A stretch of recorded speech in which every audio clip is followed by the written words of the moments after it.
Hello guys, welcome back to my YouTube channel S KM study. अभी आप success और अभी तक अपने YouTube channel S KM study को सब्सक्राइब नहीं किए तो प्लीज़ अपने इस YouTube channel S K M study को सब्सक्राइब कर लीजिए, क्योंकि बोर्ड एग्जाम और नोट्स की तैयारी सबसे बेहतरीन तरीके से आपको सिलेबस पूरा कंप्लीट देते हैं 9 से लेकर 12वीं तक।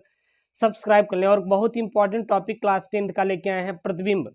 प्रतिबिंब के प्रकार। जी हाँ, प्रतिबिंब और प्रतिबिंब के प्रकार क्या होते हैं, हर एक टॉपिक आपका क्लियर करा देंगे।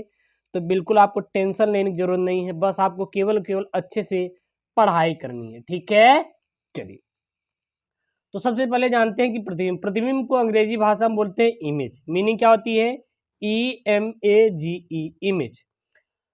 इसको क्या बोलते हैं? तो दो या दो से अधिक प्रकाश की किरणें वस्तु के किसी बिंदु से चलकर दर्पण से परावर्तन के पश्चात जिस बिंदु पर जाकर मिलती हैं या मिलती हुई प्रतीत होती हैं उसे वस्तु का प्रतिबिंब कहते हैं। तो प्रतिबिंब क्या होता है? दो या दो से अधिक प्रकाश की किरणें वस्तु के किसी बिंदु से चलकर दर्पण से परावर्तन के पश्चात जिस बिंदु पर जाकर मिलती हैं या फिर मिलती हुई प्रतीत होती हैं उसे वस्तु का प्रतिबिंब कहती हैं। अब आता है प्रतिबिंब के प्रकार। तो प्रतिबिंब मुख्यतः हमारे दो प्रकार के होते हैं। कौन कौन से? पहला होता है वास्तविक प्रतिबिंब और दूसरा क्या होता है? आभासी प्रतिबिंब। तो सबसे पहले हम लोग वास्तविक प्रतिबिंब को देखते हैं कि वास्तविक प्रतिबिंब क्या होता है। तो यदि किसी बिंदु से परावर्तन के पश्चात, यदि किसी बिंदु से चलने वाले प्रकाश की किरणें परावर्तन के पश्चात जिस जिस बिंदु पर वास्तव में मिलती हैं उसे बिंदु का वास्तविक प्रतिबिंब कहती हैं। तो वास्तविक प्रतिबिंब क्या होता है, याद रखना।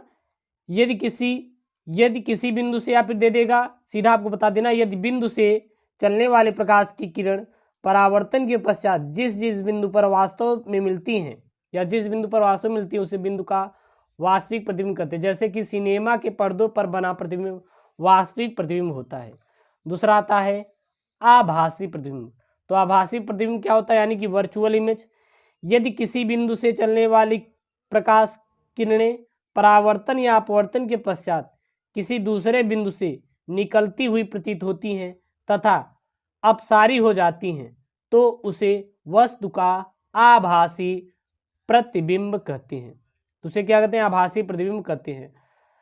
अपसारी प्रतिबिंब को पर्दे पर नहीं लिया जा सकता, यानी कि आभासी प्रतिबिंब को जो होता है कभी भी पर्दे पर नहीं लिया जा सकता।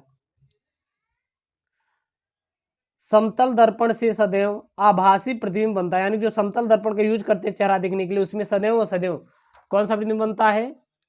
आभासी प्रतिबिंब बनता है। तो ये है प्रतिबिंब और प्रतिबिंब के प्रकार। ठीक है, अगर आपको ऐसी वीडियो चाहिए तो चैनल को जरूर सब्सक्राइब करें। ओके दोस्तों, थैंक यू, जय हिंद।